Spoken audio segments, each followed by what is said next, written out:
বাবা জলদি খাবার নিয়ে আসো, আমার খুব খিদা লাগছে। হ্যাঁ হ্যাঁ বেটা নিয়ে আসতেছি।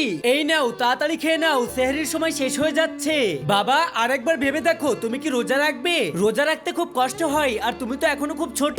না বাবা আমি রাখবো। আচ্ছা ঠিক আছে বাবা, এই নাও বেটা। আরে আব্দুল রাফে বেটা ওঠো। হ্যাঁ বাবা, রোজা থেকে সবসময় ঘুমিয়ে থাকলে হয় না, এতে রোজা নষ্ট হয়ে যায়। তুমি আমার সাথে পার্কে চলো, তোমাকে নিয়ে ঘুরতে যাব। হ্যাঁ হ্যাঁ বাবা ঠিক আছে চলো। চলো বেটা। ইয়ে ইয়ে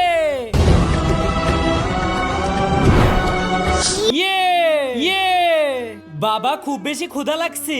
আরে আর অল্প একটু সময় বাকি আছে ইফতারের, আর রোজার সময় আমাদের তৃষ্ণাও ক্ষুধা লাগলে ধৈর্য ধারণ করতে হয়। ঠিক আছে বাবা, আমি ধৈর্য ধারণ করব।